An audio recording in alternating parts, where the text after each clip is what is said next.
Only one of them screamed. His own words. One squealed a bit, so he didn't have time to clip the lady's ears off and send them to the police. A right comedian, this one.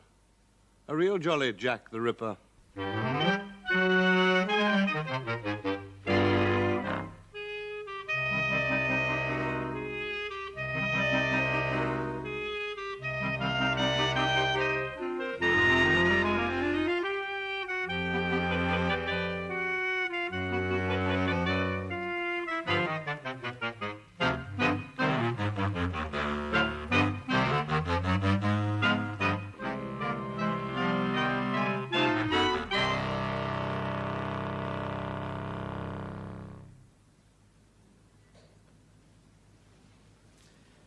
You'd think we'd get enough murder mayhem on the job. Well, doctors go over old case histories. Architects study ancient buildings. So we investigate celebrated crime. You're the one who hates mysteries. You're the one with the track record. Yes. Every murder I've been on was cleared up. So clear up these. They had 8 inspectors on the case. And 2 Lancashire Jacks are worth how many from the south? Well, at least we are Jacks. Starting with the evidence and testing some theories. Not starting with the theory and selecting the evidence. Busman's holiday. Aye. We're using strict workaday methods. Following our noses, though. And the facts. And the figures. You sticking to 5 murders? Agreeing with Sir Melville MacNaughton, head of CID for Scotland Yard. The Whitechapel murderer committed 5 murders and no more. I've never much taken to the view from the very top. So at your level? I'll stick with 5 all the same. There were others, but these 5 all had their throats cut. It was one of Milado's trademarks. Let's check my list, eh? Number 1. Nichols. Mary Ann, otherwise known as Polly.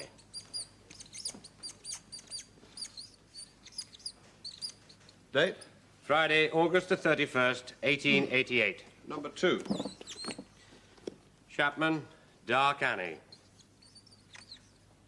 Saturday, September the 8th. Next? The double event. Elizabeth Stride, Long Liz. She was the one who screamed. Around midnight, Sunday, September the 30th. She was number 3. And number 4 was Catherine Eddowes. About an hour later. And finally? Kelly, Mary Kelly. Sometime in the morning of Friday, November the 9th, 1888. Right, that's a lot then. Unless you count Mrs. Burridge. Who? Mrs. Burridge. Well, that name doesn't appear on any of my lists. She's still an extra victim. Mrs. Burridge was a lady who ran a business in the Blackfriars Road. She got such a nasty turn reading about the second murder in the papers that she dropped down dead. I don't blame her either. Listen to this. This is the bit she was reading. A nameless reprobate, half beast, half man, is at large. Hideous malice, deadly cunning, insatiable thirst for blood. All these are the marks of the mad homicide. The ghoul-like creature stalking down his victim like a Pawnee Indian is simply drunk with blood, and he will have more. And he did. 3 more victims. And a fair amount of blood from the start. The testimony of PC 97 Neil, J Division. I was proceeding down Bucks Row, Whitechapel, going towards Brady Street at 3:45 a.m. on the morning of Friday, August the 31st. There was not a soul about. I'd been there half an hour previous, and I saw no one then.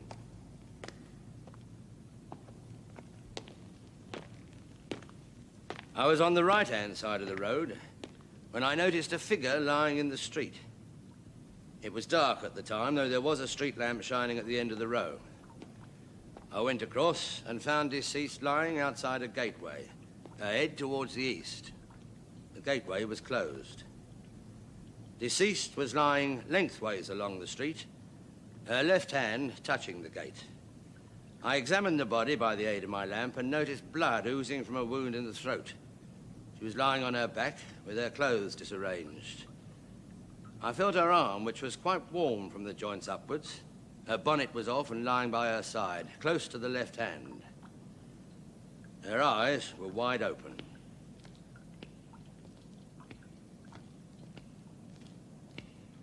I heard a constable pass in Brady Street, so I called him. I said, "Run for Dr. Llewellyn." The doctor arrived in a very short time. He looked at the woman and then he said, "Move the woman to the mortuary. She's dead. I'll make a further examination of her." We then placed her on the ambulance and moved her there. Inspector Spratling came to the mortuary and while taking a description of the deceased, turned up her clothes and found that she was disemboweled. Having moved, and while taking a description, they discover she's been hacked to pieces. Were they all drunk or blind or what? Dr. Llewellyn didn't seem bothered. Not even at the inquest. I was called by the police at about 4 o'clock. When I arrived, the woman had apparently been dead about half an hour. Her throat was deeply cut. About an hour afterwards, I was sent for again by the police, and on going to the mortuary where the body had been carried, I found most extensive injuries to the abdomen. At 10 o'clock the following morning, Saturday, I carried out a post-mortem. There were 2 cuts in the throat, one 4 inches long, the other 8. The large vessels of the neck on both sides were severed. The incisions had also completely severed all the tissues down to the vertebrae, which had also been penetrated. These wounds must have been caused by a long-bladed knife. Then, in the lower part of the abdomen, 2 or 3 inches from the left side, was a wound running in a jagged manner. It was a very deep wound, and the tissues had been cut through. There were several incisions running across the abdomen. On the right side, there were also 3 or 4 similar cuts running downwards. All these had been caused by a knife, which had been used violently and used downwards. As far as the throat is concerned, the weapon appeared to have been held in the left hand of the person who used it. Similarly, the wounds in the abdomen ran from left to right and might have been done by a left-handed person. The murderer must also have had some rough anatomical knowledge. He seems to have attacked all the vital parts. I would say the murder might have occupied 4 or 5 minutes. And I'd say he's a dozy doctor. Still, it's a start. Worth entering? Yes, I suppose so. Left-handed, maybe. Anatomical knowledge.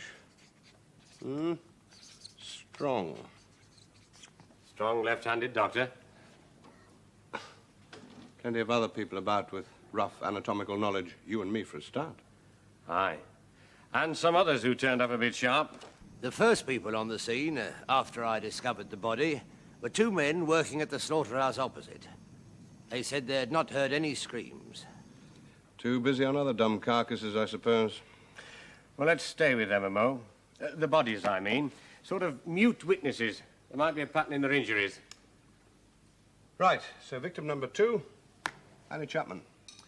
Dark Annie. Found murdered Saturday, the 8th of September, just 8 days after the 1st. Not the same doctor, I hope. No, but the same coroner.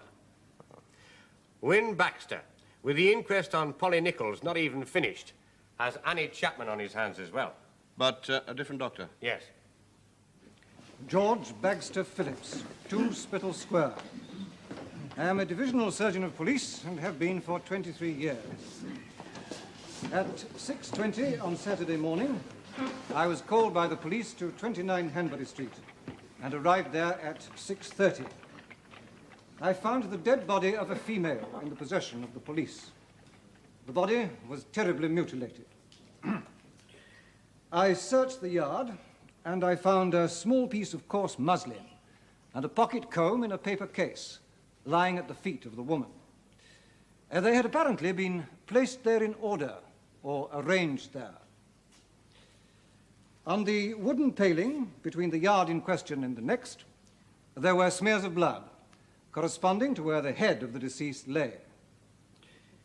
Soon after 2 o'clock on Saturday, I went to the labour yard of the Whitechapel Union for the purpose of further examining the body. I was surprised to find that the body had been stripped and was lying ready on the table for my examination. It was only under great difficulty that I was able to make my examination. And since on so many occasions I have met with similar difficulties, I now wish to protest, as I have previously done, that the members of my profession should be called upon to perform our duties in these inadequate circumstances. There are no adequate conveniences for carrying out a post-mortem examination whatsoever. Indeed, in summer weather, that shed is dangerous to the health of the operator. As a matter of fact, Dr. Phillips, there is no public mortuary in the city of London up as far as Bow. Furthermore, the body had obviously been attended to since its removal to the mortuary, evidently to be washed. There was a bruise over the right temple, and there were 2 distinct bruises, each the size of the top of a man's thumb, on the forepart of the top of the chest. The throat had been severed. There were 2 distinct, clean cuts. It appeared as though an attempt had been made to separate the bones of the neck. There were various other mutilations of the body, but I am of the opinion that they occurred subsequent to death. I think I had better not go into further detail of these mutilations, which can only be painful to the feelings of the jury and the public. We will allow that for the moment. Can you offer any opinion as to the weapon which was used by the murderer? It must have been a very sharp knife, with a thin, narrow blade, at least 6 to 8 inches in length, probably longer. The injuries could have been done by such an instrument as a medical man uses for post-mortem purposes, but ordinary surgical cases might not contain such an instrument. There were indications of anatomical knowledge. The whole of the body was not present. The absent portions are from the abdomen. The way in which those portions were extracted showed anatomical knowledge. The coroner took that speech about withholding evidence pretty lightly, didn't he? No. When the inquest was resumed, he had Dr. Phillips back on the stand. Phillips made him fight for the information, though.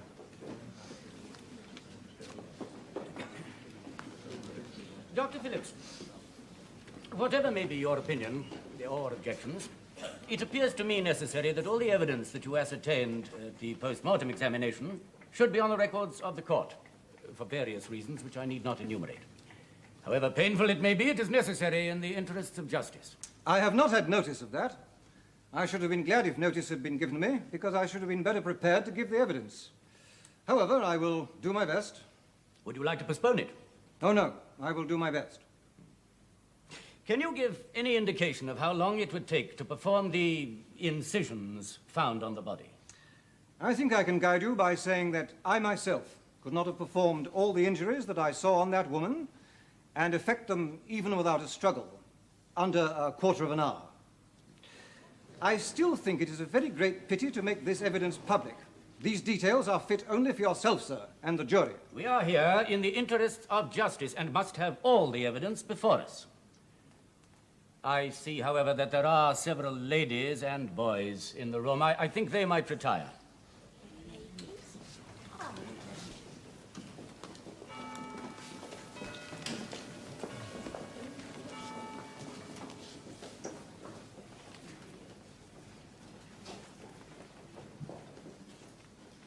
I still feel that in giving these details to the public, you are thwarting the ends of justice. We are bound to take all the evidence in the case. And whether it is made public or not is a matter for the responsibility of the press. We are of the opinion that the evidence the doctor on the last occasion wished to keep back should be heard. I have carefully considered the matter, and I've never before heard of any evidence requested being kept back. I have not kept it back. I have only suggested whether it should be given or not. We have delayed taking this evidence as long as possible because you said that the interests of justice might be served by keeping it back. But it is now a fortnight since this occurred, and I do not see why it should be kept back from the jury any longer. I am of the opinion that what I am about to describe took place after death. so that it could not affect the cause of death which you are inquiring into. That is only your opinion, and might be repudiated by other medical opinion. Very well. I will give you the results of my post-mortem examination. And according to the Illustrated Police News, witness then detailed the terrible wounds which had been inflicted upon the woman and described the parts of the body which the perpetrator of the murder had carried away with him. None of the newspapers printed it, but the Lancet did. So let's have it.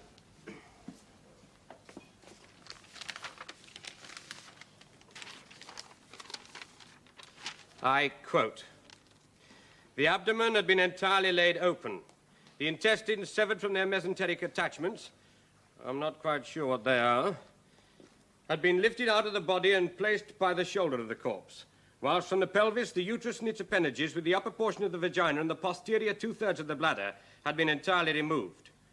Obviously, the work was that of an expert, of one, at least, who had such knowledge of anatomical or pathological examinations as to be enabled to secure the pelvic organs with one sweep of a knife." That all? Yes? I've heard worse. Though not much worse. It seems to have shaken Mr. Coroner Wynne Baxter, though. Talk about a sensational summing up. The wretch must have seized the deceased, perhaps after some Judas-like approaches. He seized her by the chin, he pressed her throat, and while thus preventing the slightest cry, he produced insensibility and suffocation. All was done with cool impudence and reckless daring. The murder seems, like the killing in Bucks Row, to have been carried out without any cry. The brute who committed the offense did not even take the trouble to cover up his ghastly work. An organ was taken from the abdomen. Taken by one who knew where to find it, what difficulties he would have to contend with, and how he should use his knife. The conclusion is that the desire to possess that missing organ was overwhelming. It has been suggested that the criminal was a lunatic with morbid feelings. That might or might not be so, but it is not necessary to assume lunacy. There was a market for that missing organ. Within a few hours of the issue of the morning paper containing a report of the medical evidence given in this inquest, I received a communication from an officer of one of our great medical schools. He said he had information for me. I attended him without delay, and I was told that some months ago an American had called on him and had asked him to procure a number of specimens of the organ that was missing in the deceased. He said he was willing to give £20 for each specimen. It was known, I was told, that he had repeated his request to another institution. Now, is it not possible that the knowledge of this demand might have incited some abandoned wretch? It seems almost beyond belief that such inhuman wickedness could enter the mind of any man, but unfortunately, our criminal annals prove that every crime is possible. By means of the press, some further explanation may be forthcoming, either from America, if not from here. And it is surely not too much to hope that even yet, the ingenuity of our detective force will succeed in unearthing this monster. That's all they needed at that time. The idea that a specialized Burke and Hare character was setting himself up in business. Stirring things up. It was the nature of the missing organs that upset them, though. Neither Dr. Phillips nor the coroner would have been anything like as bothered if our Jack had ripped her apart and walked off with her left leg. Well, it's hardly the same thing, is it? And it wouldn't have taken a quarter of an hour. Yeah. That's right. I'm sure Phillips was right about anatomical knowledge.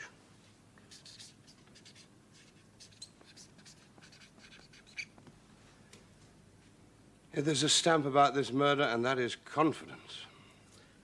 Think we can get rid of that query? And Phillips confirms left-handed. So, a pattern of throat cutting and mutilation? And a pattern of victims. Certainly with these two. So, back to number one, Nichols. On the streets. Or as the Victorians said, an unfortunate. Age? About 40, height 5'2". Married. Had 5 children. Husband kicked her out because she drank. Lived for a while in Lambeth Workhouse, then in various common lodging houses in Spitalfields. When found, contents of pockets were a handkerchief, a comb, and a bit of broken looking glass. That was Mary Ann Nichols. Age about 40. Body discovered 3:45 a.m. Time of murder? According to P.C. Neal's evidence, between 3:15 and 3:45 a.m. Last seen alive? She was turned away from the lodging house she'd been staying at. She shared a room with 3 other women, but that night she didn't have the money for a bed. 4pence. According to the people who saw her there, she'd been drinking, but she wasn't drunk. She went off saying, "I'll soon get my DOS money. See what a jolly bonnet I've got now." Apparently she had a bonnet nobody had seen her wearing before. P.C. Neal mentioned it. It was found by the body. Didn't seem to help her much. She was still trying to earn her 4pence when she met Emily Holland. It was a Friday morning, about 2:30. I was coming home from a fire, which I'd been to see at Ratcliffe. I see her at the corner of Osborne Street and Whitechapel Road, just outside a grocer's shop. She was on her own. She was the worse for drink. She was staggering a bit. We were talking for 7 or 8 minutes, and while we were talking, the clock at Whitechapel Church struck 2:30. I tried to persuade her to come home with me, as she was the worse for drink, and I would find her lodgings where I was living. But she wouldn't come. She said, "I've had my lodging money 3 times today and I've spent it." And then she turned towards Whitechapel and went down there. She didn't say she was meeting anyone. She said she hadn't any money and that she must make up the amount of her lodging. She said, "It won't be long before I'll be back." Half drunk and desperate for 4pence. Living and partly living.